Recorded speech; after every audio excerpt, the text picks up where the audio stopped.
শুভ সন্ধ্যা। দেশজুড়ে স্বাস্থ্যকর্মীদের সুরক্ষায় আইন সংশোধনে অর্ডিন্যান্স আনতে চলেছে কেন্দ্রীয় সরকার। গতকাল এ সংক্রান্ত অর্ডিন্যান্সে অনুমোদন জানিয়েছে কেন্দ্রীয় মন্ত্রিসভা।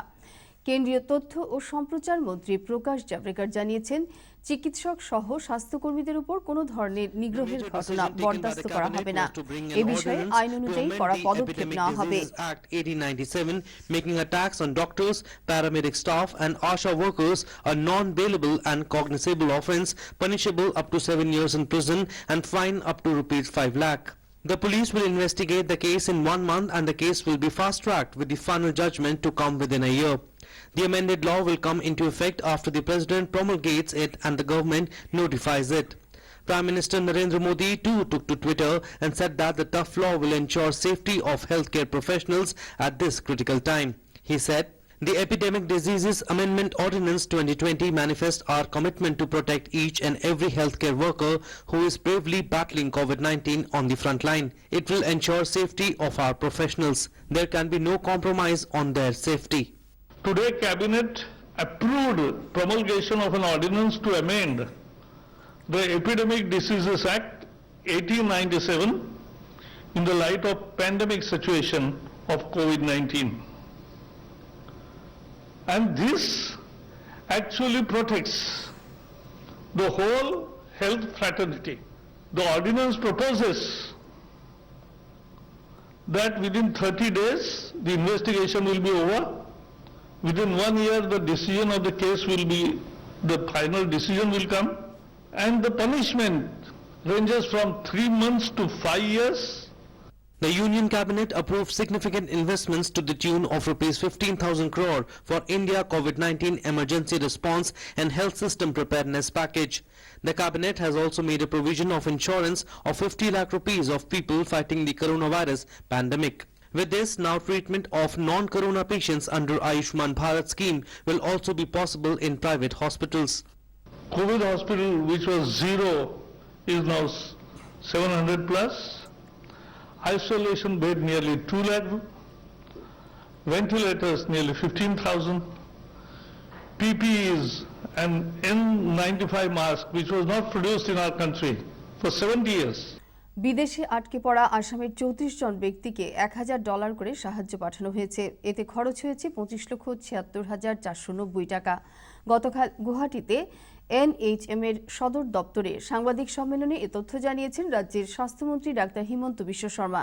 তিনি এদিন জানান, অন্যান্য রাজ্যে আটকে পড়া 717 জন ক্যান্সার, কিডনি এবং হার্টের রোগীদের $25,000 টাকা করে দেওয়া হয়েছে। এতে খরচ হয়েছে $1,80,00,000 টাকা।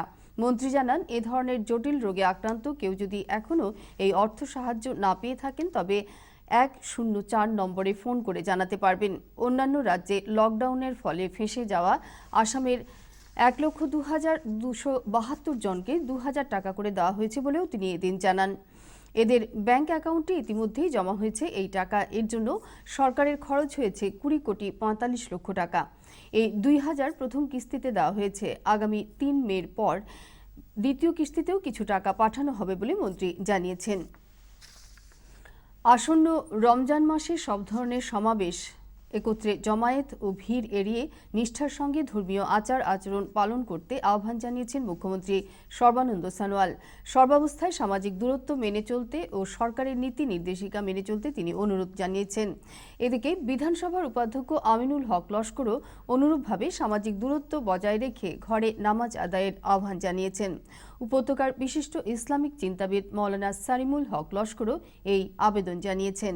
রমজান মাহ আহি আছে, এই সমস্যাৰ ভিতৰত মই ইছলাম ধৰ্মীয় লোকসকলক আন্তৰিকতাৰে আহ্বান জনাইছোঁ যাতে এই সমস্যাৰ ভিতৰত সকলোৱে যাতে নিজৰ ঘৰতে নামাজ পঢ়ে, সামাজিক দূৰত্ব বৰ্তাই ৰাখি লকডাউন কাৰ্যসূচী নিষ্ঠাৰে পালন কৰে। কাছাড়ের সমস্ত মুসলিম জনসাধারণকে আমার বিনম্র অনুরোধ, আপনারা এইবার মসজিদে তারাবির নামাজ পড়বেন না। আমাদের মুখ্যমন্ত্রী সবকে অনুরোধ করেছেন, বিনম্রভাবে অনুরোধ করেছেন যে আপনারা সোশ্যাল ডিস্টেন্সিং মেনটেন করুন আর আগামী 24 তারিখ থেকে আপনারা তারাবির নামাজটা মসজিদে না গিয়ে বাড়িতে পড়ুন। আর বাড়িতে পড়লে কি হবে যে এই করোনা ভাইরাস থেকে আপনি বাঁচতে পারবেন। আর আপনি বাঁচলে আপনার পরিবার বাঁচবো, আপনার এই সমাজ বাঁচবো। এই যে রমজানটাই হলো সংযম। সুতরাং সরকারের যে বিধিনিষেধ আছে সেগুলি মানাও এক প্রকার রোজা, এক প্রকার সংযম। যেহেতু সংযম শব্দের অর্থই হলো নিজেকে এমনভাবে রাখা যাতে করে অন্যের কোনো কিছু অসুবিধা না হয়। তো রমজানে আমরা তো তাই করে থাকি। এবং করোনা নিয়ে যে সরকার যেটা করছে যে আমাদেরকে ঘরে থাকতে হবে, আইসোলেশনে থাকতে হবে, তা আমরা পুরোপুরি মানব। আমরা নামাজটা আমাদের ঘরেই করব এবং এই যে সোশ্যাল ডিস্টেন্সিং মেনেই আমরা আমাদের নামাজ ঘরেই করবো, তাতে কোনো অসুবিধা নাই। এদিকে সামাজিক দূরত্ব মেনে চলা হচ্ছে কিনা তা পরখ করে দেখতে কাছাড়ের জেলা প্রশাসন একটি পোর্টাল চালু করেছে। গতকাল শিলচরে এক সাংবাদিক সম্মেলনে কথা জানান জেলা শাসক বর্ণালী শর্মা। এছাড়াও এদিন করোনা ভাইরাসের সংক্রমণ প্রতিরোধে বিভিন্ন পদক্ষেপ সম্পর্কে তিনি বিস্তারিত তুলে ধরেন। এদিন সাংবাদিকদের সেবার স্বীকৃতি স্বরূপ তাদের হাতে বিভিন্ন উপহার সামগ্রী তুলে দেওয়া হয়। এতে উপস্থিত ছিলেন জেলা প্রশাসনের অন্যান্য আধিকারিকরাও। মুখ্যমন্ত্রীর মিডিয়া উপদেষ্টা ঋষিকেশ গোস্বামী গতকাল রাজ্যের বিভিন্ন প্রেস ক্লাব কর্মকর্তাদের সঙ্গে টেলিফোনে কুশল বিনিময় করেছেন। তিনি কোভিড-19 সম্পর্কে রাজ্যের বিভিন্ন প্রান্তে সংবাদসেবীরা জনসাধারণকে সতর্ক এবং সচেতনতার ক্ষেত্রে সক্রিয় ভূমিকা নিয়ে এগিয়ে আসার জন্য ধন্যবাদ জানান। এছাড়া আগামীতেও তাদের এ ধরনের সেবা অব্যাহত থাকবে বলে তিনি আশা প্রকাশ করেন। বর্তমান জটিল পরিস্থিতিতে জেলাশাসক, পুলিশ সুপার ও প্রশাসনের অন্যান্য আধিকারিকদের সঙ্গে সুসম্পর্ক বজায় রাখার তিনি অনুরোধ জানান। কাছাড়ে কোভিড-19 নিয়ে সর্বশেষ তথ্য জানতে প্রতিদিনের মতো আজও শিলচরে সাংবাদিক সম্মেলনের আয়োজন করে জেলা প্রশাসন। कम से कम असुविधा हो, सबको सुविधा देने का तो हम वादा नहीं कर रहे, कम से कम असुविधा का हम कोशिश करें। तो ऑन दैट फ्रंट हम सबसे पहले शुरू में बात करते हैं 104 जो बात आप लोग बोल रहे थे। तो इसमें गवर्नमेंट इंस्ट्रक्शन ने कैटेगराइज किया है कि कौन कौन आदमी अपना एक जिला से दूसरा जिला में जा सकते हैं। उसमें सबसे पहला कैटेगरी मेडिकल नीड्स का है, पेशेंट्स का है। पेशेंट्स को 2 वे परमिट है मूवमेंट का, एक जगह से दूसरा हॉस्पिटल वाली लोकेशन तक। बस अपना प्रिस्क्रिप्शन दिखाना है प्रॉपर और उसके साथ में वो लोग जा सकेंगे। अगर कोई गाड़ी पेशेंट को ड्रॉप करके वापस आ रही है तो उनको पेशेंट को ड्रॉप करने के बाद में उस हॉस्पिटल से एक सर्टिफिकेट लेना पड़ेगा कि पेशेंट लेके आए थे सिलचर से, गुवाहाटी में अभी ड्रॉप किया, now is returning back. Okay, second है कि जो लोग जो labour as such in a group, कोई लेबर अगर फंसा है या कोई कंपनी किसी लेबर को लाना चाह रही है, जैसे हमारे यहाँ पे ONGC है, ऑयल है, इन लोगों के पास में बल्क में अपर असम से लेबर है अगर, तो वो लोग अपने तरफ से गाड़ी दे के बस लेकर के हम लोग उसको पास दे देंगे और वो बस फिर अपना जगह पे जाके उनको छोड़ के वापस आ जाएगी। देन स्टूडेंट्स का बात होता है या कोई जो ऐसा प्राइवेट व्हीकल लेके आ जा सकता है, ठीक है, तो उसमें बहुत क्रिस्टल क्लियर बोला गया है कि 2 वे मूवमेंट नहीं है। आपका कोई रिश्तेदार गुवाहाटी में फंसा है, आप चाहते हैं कि मैं गाड़ी लेके गुवाहाटी चला जाऊँ, उनको पिक करके लेके आ जाऊँ, वो अलाउड नहीं होगा। आप सिर्फ यहाँ से गुवाहाटी जा सकेंगे या वो लोग गुवाहाटी से आ सकेंगे प्राइवेट व्हीकल के अंदर। उसमें भी जो लिमिट दिया गया है वो सोशल डिस्टेंसिंग नॉर्म्स जो गाड़ी का है वो फॉलो करके ही आपको पालन करना है। এদিকে কোভিড-19 রোগীর চিকিৎসায় নিয়োজিত কাছাড়ের 5 জন চিকিৎসককে গতকাল কোয়ারেন্টাইন থেকে মুক্ত করে দেওয়া হয়েছে। এই উপলক্ষে শিলচর কাছাড় ক্লাবে এক অনুষ্ঠানে তাদেরকে করোনা যোদ্ধা হিসাবে সংবর্ধনা জানানো হয়। অনুষ্ঠানে উপস্থিত ছিলেন রাজ্যের বন, আবগারি ও মৎস্য উন্নয়ন বিভাগের মন্ত্রী পরিমল শুক্লবৈদ্য, সাংসদ ডাক্তার রাজদীপ রায়, বিধানসভার উপাধ্যক্ষ আমিনুল হক লস্কর, বিধায়ক দিলীপ কুমার পাল, জেলা উপায়ুক্ত বর্ণালী শর্মা, শিলচর মেডিকেল কলেজের অধ্যক্ষ ডাক্তার বাবুল বেজবরুয়া প্রমুখ। এদিন কোয়ারেন্টাইন থেকে যারা 14 দিন পর মুক্ত হয়েছেন তারা হলেন ডাক্তার ভাস্কর নাথ, ডাক্তার নীলাঞ্জন ঠাকুর, ডাক্তার সূর্যব্রত চৌধুরী, ডাক্তার নিশান্ত ঠাকুরিয়া ও ডাক্তার প্রসেনজিৎ রায়। পাথারকান্দির বিধায়ক কৃষ্ণেন্দু পাল গতকাল লঙ্গাই, চানখিরা, আদমটিলা, বাবরিঘাট এবং চা বাগানে গিয়ে শ্রমিকদের সমস্যার সম্পর্কে অবগত হন। তিনি তাদের মধ্যে প্রত্যেককে 2টি করে মাস্ক বিতরণ করে করোনা ভাইরাস থেকে বাঁচতে সরকারের নীতি নির্দেশিকা মেনে চলার আহ্বান জানান। दूर दूर में रह के और मुंह में का जो ये है ना, मास्क जो है ये आप लोगों को तो नहीं मिला, इसीलिए हम लेके आया। ग्लास को रुको दे के जाएंगे हम लोग कि मुंह से कोई बात करने का टाइम में हम लोग का कुछ मुंह का अंदर कुछ ना घुसे या कुछ मुंह से कुछ ना निकले, ठीक है। इसीलिए हम लोग ये दे के जाएंगे, ये दो करके दे के जाएंगे। आप लोग ये घर में लेके जाओ और जब ये बाहर में निकलोगे काम में तब ये लगा के निकलना है, ठीक है। 2 बार मिला है तो अकाउंट में सबका 500 करके आया, और भी पैसा आने वाला है आपके अकाउंट में आएगा। इस महीना हम आटा के लिए भी बंदोबस्त किया है कि ये चांदखेड़ा कोऑपरेटिव सोसाइटी को 200 कुंटल आटा का अलॉटमेंट दे। বর্তমান করোনা ভাইরাসের প্রাদুর্ভাবের পরিপ্রেক্ষিতে বিভিন্ন হাসপাতালে পূর্বের ন্যায় অন্যান্য রোগে আক্রান্ত রোগীদের আসা যাওয়া সম্ভবপর হচ্ছে না। এক্ষেত্রে রোগীদের সতর্কতামূলক ব্যবস্থা হিসেবে কি করা উচিত, বিশেষ করে হৃদরোগীরা যারা এই লকডাউনে বাড়িতে রয়েছেন তাদের ক্ষেত্রে কি কি সতর্কতা অবলম্বন করা উচিত সে সম্পর্কে উপত্যকার বিশিষ্ট চিকিৎসক তথা হৃদরোগ বিশেষজ্ঞ ডাক্তার পিসি শর্মার কাছ থেকে আমরা এবারে পরামর্শগুলো জেনে নেব। Hello doctor Sharma. নমস্কার।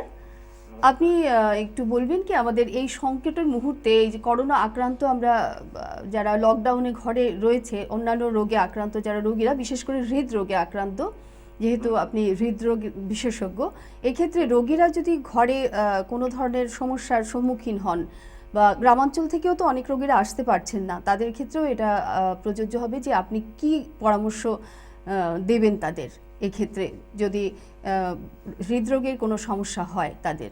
এখন ব্যাপারটা হলো কি যে প্রশ্ন দুটা। 1 নম্বর হলো কি যারা অলরেডি হার্ট ডিজিজ আছে, মানে ধরুন হার্ট ডিজিজ, হাইপারটেনশন বা ডায়াবেটিস, এই ধরনের যেগুলা রোগীর বিশেষ করে হার্ট ডিজিজ হয়। দ্বিতীয় কথা হলো কি কোভিড ইনফেকশন হয়ে হার্ট ডিজিজ হতে পারে নাকি। আচ্ছা, আপনার প্রশ্নটা হলো কি যে হার্টের রোগীরা কোভিড ইনফেকশনের সময় কি করবেন। হ্যাঁ, লকডাউন চলাকালীন কি করা উচিত, লকডাউনের সময় কি করা উচিত। এখন প্রথম প্রশ্নটা হলো কি যে এই কোভিড ইনফেকশনটা আমাদের চিকিৎসা বিজ্ঞানের জন্য পৃথিবী জুড়ে এটা একদম নতুন সমস্যা একটা। এই রোগটা সম্পর্কে প্রত্যেক দিনে নতুন নতুন ইনফরমেশন আছেন, প্রত্যেক দিনে নতুন নতুন রিকমেন্ডেশন আছেন।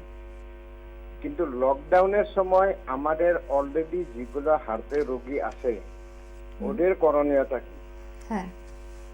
তো আমরা সব সময় বলি হার্টের রোগীরা ওয়াকিং করুন, জগিং করুন, এক্সারসাইজ করুন। কিন্তু এখন যেহেতু লকডাউনের সময় আমরা তো এটা অ্যাডভাইস করতে পারি না কি আপনি আউটডোর রাস্তা গিয়ে হাঁটাহাঁটি করুন বা ফুটবল খেলার মাঠে গিয়ে ফুটবল খেলুন, এটা তো আমি বলতে পারবো না। কিন্তু তার মানে এটা না যে আপনি ঘরে একদম চুপচাপ বসে থাকবেন। Diabetes, heart disease, high blood pressure, এই রোগীরা সবসময় এক্সারসাইজ করা প্রয়োজন। তো আপনি ঘরে বসেও কিন্তু এক্সারসাইজ করতে পারেন।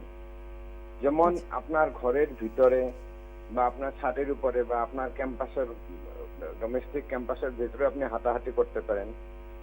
কেউরও যদি ট্রেডমিল এক্সারসাইজ মেশিন থাকে ওরা ট্রেডমিলে এক্সারসাইজ করতে পারেন।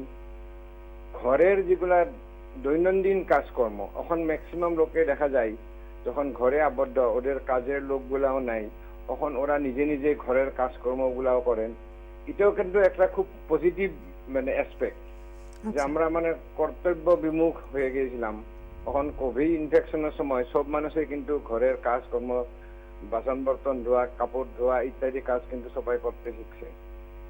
তো 1 নম্বর কথা আপনি কিপ অ্যাক্টিভ, এক্সারসাইজ করতে থাকুন, যোগ ব্যায়াম প্রাণায়াম করুন। আর সবচেয়ে ইম্পর্টেন্টটা হলো কি মেডিসিন স্কিপ করবেন না, কারণ মেডিসিন গুলা খাওয়া দরকার। ফার্মাসি গুলো সব জায়গায় খোলা আছে, 1 দিন 2 দিন আগেই ফার্মাসি গিয়া ওষুধগুলো আপনারা নিয়ে আসবেন। আর কোনো নতুন যদি উপসর্গ হয়, ডক্টরের চেম্বারে যাওয়াটা অসুবিধা, হসপিটালে যাওয়াটা অসুবিধা, তখন আপনারা আপনার নিজের ডক্টরের টেলিফোনে যোগাযোগ করে রাখবেন যে আমার এটা প্রবলেম। আজকাল বিভিন্ন মাস মিডিয়া আছে, যেমন হোয়াটসঅ্যাপ আছে, আপনার ফেসবুক আছে, হোয়াটসঅ্যাপের জরিয়তে আপনার নিজের ডক্টরে, আমি তো এরকম করি যে আমার পেশেন্টগুলো যদি কোনো প্রবলেম হয় আমার নামটা বললে মনে থাকে না, যে আপনি প্রেসক্রিপশনটা হোয়াটসঅ্যাপে পাঠিয়ে দেন, এরপরে আমি টেলিফোনে আলাপ করবো। তো এরকম ডক্টরের সঙ্গে কন্ট্যাক্ট করতে পারেন। যদি খুব ইমার্জেন্সি হয় তখন হসপিটালে যাওয়াটা প্রয়োজন হতে পারে। আদারওয়াইজ কিন্তু এটা খুব একটা প্যানিক বা আতঙ্ক করার কথা না। এখন ম্যাক্সিমাম মানুষের মধ্যে দেখা যায় একটা প্যানিক রিঅ্যাকশন সৃষ্টি হয়। সেই আপনারা সবাই জেনে রাখবেন যে কোভিড ইনফেকশনটা কিন্তু এমন ড্রেডেড ডিজিজ না, মর্টালিটি রেট খুবই কম। হুম 2 to 3%, elderly above 65, diabetes, heart disease রোগীদের একটু বেশি। মানে অন্যান্য রোগে মর্টালিটি যত বেশি, এর চাই কিন্তু কোভিড রোগী কিন্তু মর্টালিটি কম। গতিকে কোভিড নিয়ে আপনারা কিন্তু আননেসেসারি অনাহকে টেনশন করবেন না, অ্যাংজাইটি করবেন না। আচ্ছা আর এটা তো কমিউনিটির ডিজিজ, আপনি যদি ঘরে আবদ্ধ থাকেন তখন এই রোগটা হবে না। ছড়ানোর আশঙ্কা নেই। হ্যাঁ, সেই জন্য 1 নম্বর কথা, আপনি এশিওর থাকেন যে কোভিড হওয়ার পরেও কিন্তু এমন খুব একটা লাইফ থ্রেটেনিং সিচুয়েশন না। দ্বিতীয়ত, আপনি নিজের ওষুধপাতি রেগুলার খান, এক্সারসাইজ করুন, বি পজিটিভ, খাওয়া দাওয়া নিয়মিত করবেন, ওভারওয়েট ওয়েট গেইনও করতে লাগে না, আর রেগুলার এক্সারসাইজ করুন, হাউজহোল কাজ করুন, ঘরে হাঁটাহাঁটি করুন, ট্রেডমিল এক্সারসাইজ করুন, বা ঘরের ভিতরে আপনি স্কিপিং, ডান্সিং, মিউজিক বাজিয়ে ডান্সিং করতে পারেন। সেসব করলেও কিন্তু সুস্থ থাকতে পারবেন। অনেক অনেক ধন্যবাদ আপনাকে এই গুরুত্বপূর্ণ পরামর্শ বলি বা আপনার মতামত তুলে ধরার জন্য। এতে অনেকেই হয়তো উপকৃত হবেন, আমরা আশাবাদী। এবার আমরা খবরে ফিরে যাচ্ছি আবার। আসাম সরকার রমজান মাস শুরু হবার পরিপ্রেক্ষিতে রাজ্যের ইসলাম ধর্মাবলম্বী কর্মচারীদের কার্যালয় ছুটির আধ ঘন্টা পূর্বে অর্থাৎ বিকেল 4:30টায় নিজ নিজ কার্যালয় থেকে ছুটি পাবেন। তবে সেই কর্মচারীদের তাদের কার্যালয়ে সকাল 9টায় উপস্থিত থাকতে হবে বলে রাজ্য সরকারের পক্ষ থেকে এক বিজ্ঞপ্তিতে জানানো হয়েছে। এর পরিপ্রেক্ষিতে কাছাড়ের জেলা শাসক বর্ণালী শর্মা কাছাড় জেলার সব ইসলাম ধর্মাবলম্বীদের রমজান মাসের শুভেচ্ছা জ্ঞাপন করে আবেদন জানিয়েছেন যে কোভিড-19 মহামারীর জন্য রমজান মাস উপলক্ষে তারা যেন সামাজিক দূরত্ব বজায় রেখে নিজ নিজ ঘরে তাদের ধর্মীয় রীতিনীতি উদযাপন করেন। এদিকে জেলা শাসক জানিয়েছেন যে রমজান মাস উপলক্ষে জেলার কিছু নির্ধারিত এলাকায় ফলমূলের দোকান খোলা রাখা হবে, যাতে তাদের ফলমূল ক্রয় করার ক্ষেত্রেও কোনো অসুবিধে না হয়। বিধানসভার উপাধ্যক্ষ তথা সোনাইয়ের বিধায়ক আমিনুল হক লস্করের উদ্যোগে সোনাই এলাকার বিভিন্ন গ্রামে লকডাউন চলাকালীন অসহায় মানুষের মধ্যে ত্রাণ সামগ্রী বিতরণ অব্যাহত রয়েছে। তিনি নিষ্ঠার সঙ্গে প্রায় প্রতিদিনই এসব সামগ্রী বিতরণ করে যাচ্ছেন।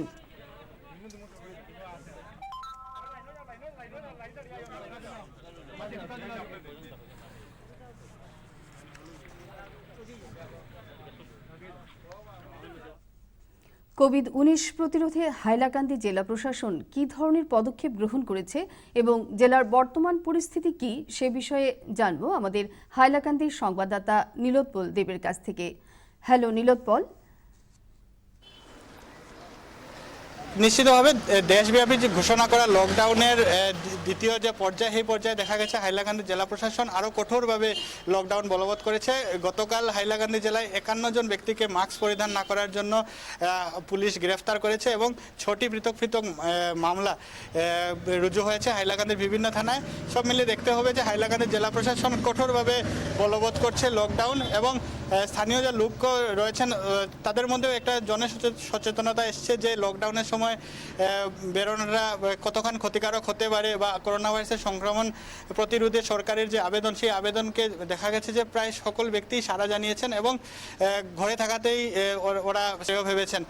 সব মিলিয়ে দেখা গেছে হাইলাকান্দি জেলা প্রশাসনের তরফ থেকে সরবরাহ বিভাগ, খাদ্য এবং সরবরাহ বিভাগের তরফ থেকে দেখা গেছে যে পদক্ষেপ গ্রহণ করা হচ্ছে এবং যা কালো ব্যবসায়ীদের বিরুদ্ধে কঠোরভাবে ব্যবস্থা গ্রহণ করার জন্য বিভিন্ন পদক্ষেপ গ্রহণ করা হয়েছে। ইতিমধ্যে 3 জন ডিলারের যা ট্রেড লাইসেন্স ইতিমধ্যে বাতিল করা হয়েছে এবং বিভিন্ন সমবায় সমিতিতে দেখা গেছে যে ফ্লাইং স্কোয়াডের দলের যে সদস্যরা এখানে অভিযান চালাচ্ছেন। আরও দৈনিকই দেখা যাচ্ছে যে ওরা বিভিন্ন দোকানে বা বিভিন্ন সমবায় সমিতি বা বিভিন্ন ডিলারের যে ন্যায্য মূল্যের দোকান আছে সেগুলো দোকানে তাদের অভিযান অব্যাহত রেখেছেন। ধন্যবাদ নীলোৎপল। কাছাড়ের জেলা শাসক বর্ণালী শর্মা এক নির্দেশে জানিয়েছেন যে কাছাড় জেলায় অত্যাবশ্যকীয় সামগ্রী পাইকারি এবং খুচরা দোকানগুলি সহ ন্যায্য মূল্যের দোকান তথা মুদির দোকানগুলি জেলার বিভিন্ন সমষ্টির ব্লকগুলিতে সকাল 8টা থেকে বিকেল 4টা পর্যন্ত খোলা রাখতে বলা হয়েছে। সে অনুযায়ী আলগাপুর সমষ্টির ধলাই, সোনাই সহ তাপাং ব্লকে 25 এপ্রিল, উধারবন্দ ও কাটিগড়া এলাকায় 26 এপ্রিল, শিলচর, বড়খোলা, লক্ষ্মীপুর এলাকায় এবং এভাবে আগামী 3রা মে পর্যন্ত পর্যায়ক্রমে বিভিন্ন সমষ্টির নির্ধারিত তারিখ অনুযায়ী পাইকারি দোকানগুলি খোলা রেখে এই নির্দেশ কার্যকর করতে বলা হয়েছে। কাছাড় জেলার সব দোকানগুলিতে বিক্রেতা ও ক্রেতাদের শারীরিক দূরত্ব বজায় রাখা সহ নিয়মিতভাবে স্যানিটাইজেশন করা এবং ফাটক বাজার ও নিউ মার্কেট এলাকায় যথারীতি পূর্ব নির্ধারিত নির্দেশ পালন করতে বলা হয়েছে। শিলচর রোটারি ক্লাবের পক্ষ থেকে ছোট দুধপাতিল এলাকায় 150 জন বাগান শ্রমিকদের মধ্যে গতকাল বিভিন্ন খাদ্য সামগ্রী বিতরণ করা হয়েছে। সামগ্রীগুলোর মধ্যে রয়েছে 3 কেজি চাল, 2 কেজি আলু, 1 কেজি ডাল সহ লবণ, তেল, বিস্কুট ইত্যাদি। ভাষা শহীদ স্টেশন স্মারক সমিতির উদ্যোগে শিলচর রেল স্টেশনে দুস্থ মানুষদের মধ্যে খাবারের প্যাকেট বিতরণ করা হয়েছে। এতে স্মারক সমিতির কর্মকর্তারা সহ উপস্থিত ছিলেন শিলচরের সাংসদ ডাক্তার রাজদীপ রায়। এখানকার মানুষেরা আছেন যারা চাল নেই, চুলো নেই, যে সংখ্যার মানুষরা আছেন তাদেরকে আমরা খাওয়া পৌঁছে দিই। আজকে লকডাউনের সময়কালে এটা চলছে আমাদের। এদিকটা আগে এদিকটা দিয়ে দাও। আমাদের আজকে শিলচরের এমপি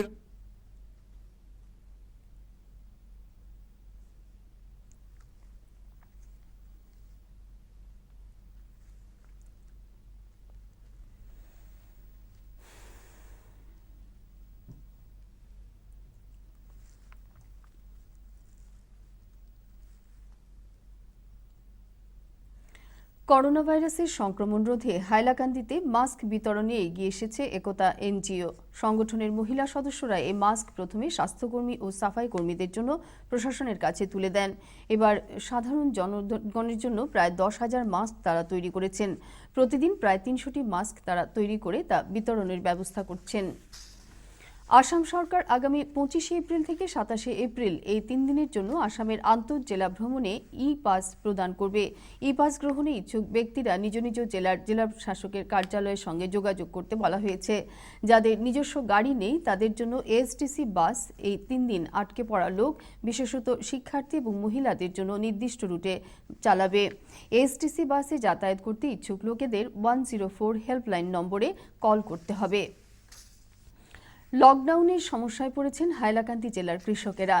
নিজেদের উৎপাদিত বিভিন্ন সবজি বিক্রি করতে না পেরে তাদের মাথায় হাত পড়েছে।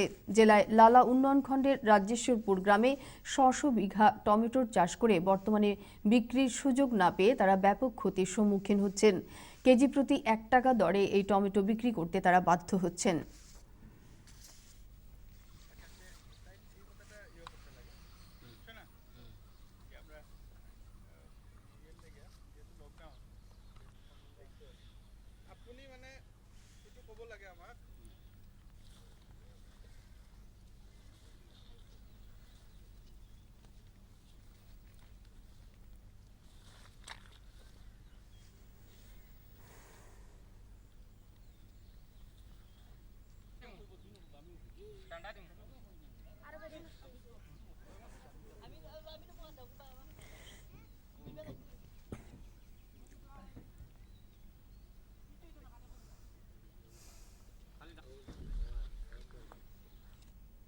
লস্কর রাজ্যেশ্বর পার্ট 7 আমরা এই টমেটোগুলা আমরা অনেক ক্ষতি হওয়ার আমরা এই বাইরে সাপ্লাই দিতে পারি না লকডাউনের কারণে। আমরা এটা 100 বিঘা টমেটো ক্ষেত হয়, কিন্তু আমরা মিজোরাম এখানে গাড়ি আনিয়ে আমরা লোকেল গাড়ি আনিয়ে মিজোরাম ডাইরেক্ট সাপ্লাই দিতে পারি, শিলচর করিমগঞ্জ দিতে পারি। কিন্তু এই লকডাউনের কারণে আমরা গাড়িও আনতে পারি না, সাপ্লাইও দিতে পারি না। যার কারণে 2 টাকা 4 টাকা এটা লোকেলের মানুষের কাছে বিক্রি করি। লোকেল বাজারও হয় না, মানুষে তুরা এটা একটু বিক্রি হয়, এছাড়া আর বেশি হয় না। কিন্তু লস মালগুলা ডুবাতে ফসিয়া গলিয়া একদম নষ্ট হইয়া অবাধে মাল, যার প্রচুর মাল 100 বিঘা মালের মানে এই টমেটোগুলা নষ্ট হইয়া যাইতেছে। যার কারণে আমরা কৃষকগুলা অনেক লসে আছি। এই আমরা ফার্মারগুলা আমরা কষ্ট মানে আমরা যে বিষের দামগুলো আমরা এই বছর আমরা তুলতে পারছি না আমরা ফার্মারগুলায়। কাটিগড়া এলাকায় কৃষক, শ্রমিক, দিনমজুর ও গরিব জনসাধারণের মধ্যে ত্রাণ সামগ্রী বিতরণ সহ তাদেরকে আর্থিক সাহায্য প্রদানের জন্য সরকারের কাছে দাবি জানিয়েছে কাটিগড়া ডেভেলপমেন্ট কমিটি।